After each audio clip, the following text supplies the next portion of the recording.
just got my first big buck.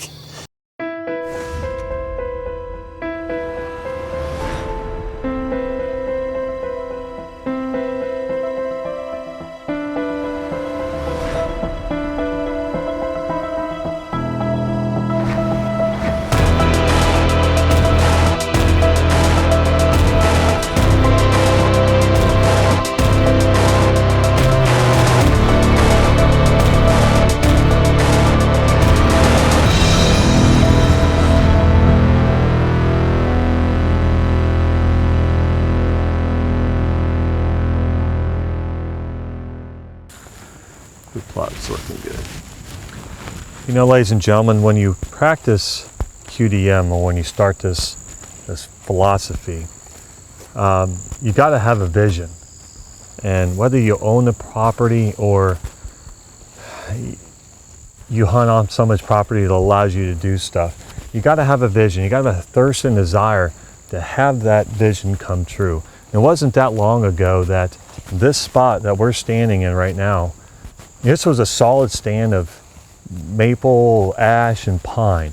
And there's a tree that's not too far behind me that I used to sit there and just, man, I wish this was a food plot. I can just see how everything would be, how much better it would be.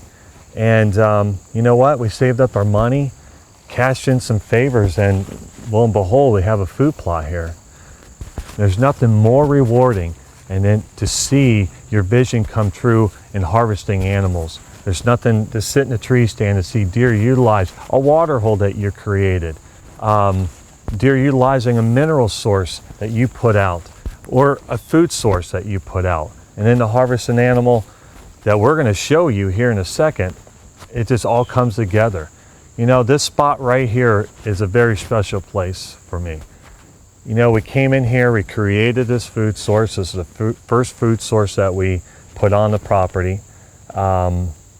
You know, and then we dug a water hole. And then, you know, we put in mineral, we put in the food plot, we put in the time, we put in the research. You know, being in this field of managing whitetail deer, we get to meet some great people. And it just so happens we had a hot new duo straight out of Nashville called the LoCash Cowboys. Record producer James Stroud and their manager Tony. You know, they gave us a call at about the beginning of September, said, hey, we want to come and hunt. You know, we've been wanting to plan this for a long time, and his schedule, my schedule, it just wasn't meshing. But you know what, lo and behold, we got the timeline right. They came down, we had a great time, a lot of camaraderie, and Preston and I, we videoed a hunt that we're going to show you here in a little bit.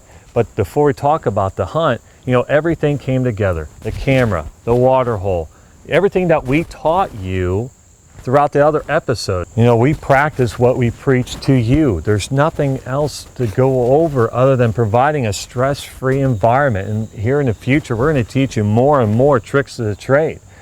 But you know what, Preston and I got in a tree stand. We hunted hard for several days. Didn't leave the stand. You know, I'm sure there was times that Preston was sitting in a tree stand below me going, what am I doing? Why am I here?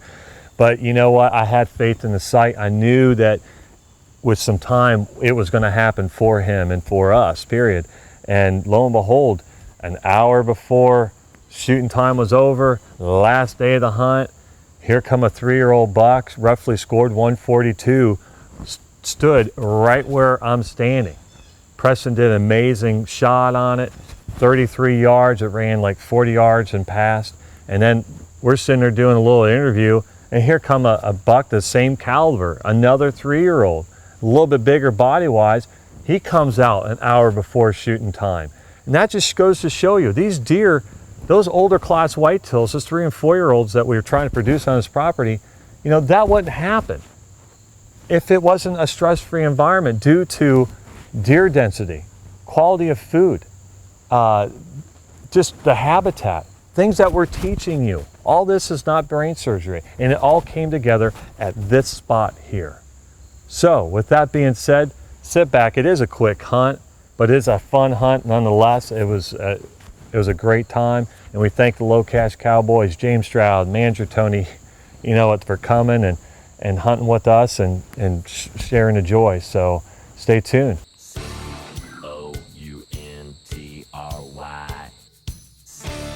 COUNTRY.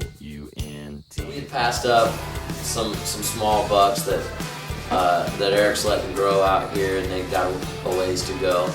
I would have shot him in Indiana, but you know, this guy is the deer manager, man, and he knows them all by name, and he's got them all figured out. And we were about 40 feet up in the tree, and we shifted our attention to the right and kind of set up that direction because we hadn't seen anything to our left all evening long. This was our 4th hunt in the stand.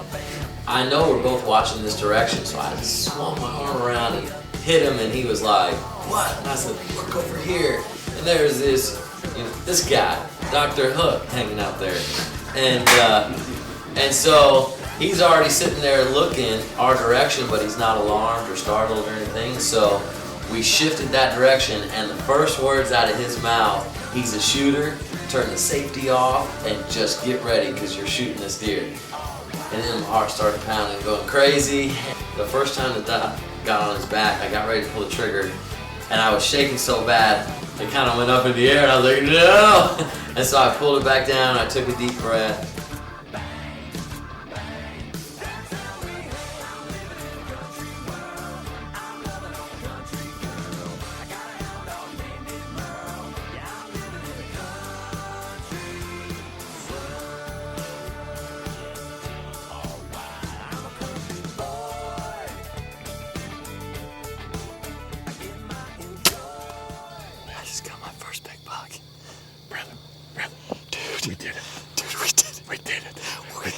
We stayed right here, and we hunted every day and every night till we were watching on the other side, and that buck came out of nowhere and snuck up on us. I didn't even see him. We were watching another deer. We were watching the other deer, and that sucker came up. He didn't run. Dude, He didn't run. you just killed him. You just killed him. We started celebrating. We were going crazy in the tree. But we're 40 feet up, so we gotta be careful. And then, because this guy sets up high tree stands, man.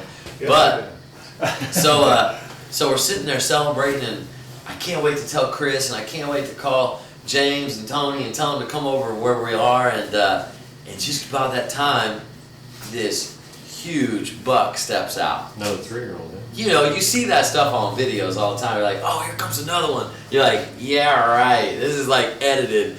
No, it seriously happened. We're sitting there, and all of a sudden, this tremendous buck comes walking out, and he's bigger horn and bigger body. Then we just got excited again. I put another arrow in. I said, "I'm gonna get another one," and he's like, "No, you're not." So anyway, we got excited, and we watched him come in and kind of check out the scene and get a little bit dominant over this buck, over Dr. Hook. This other monster buck comes out and starts digging up dirt and creating a scene and causing a stir, and he's still alive, and he's right out here on your 140 acres.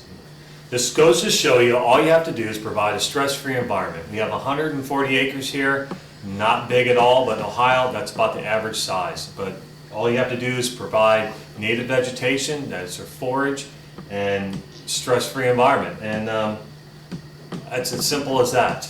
And as always, as my grandpa used to say, no hurry, no worry, keep moving. See you next time On Reality Deer Management. Reality Deer Management was brought to you by Kaufman Realty and Auctions, Merit Seed, Kagera Fishing Lures, Holmes Laboratory, Covert Scouting Cameras, Base Camp Leasing, Modern Habitat Solutions, Woodbury Outfitters. About 30 and I just don't know what I'm saying. I got a blue jay I want to shoot. Is this like an air show today?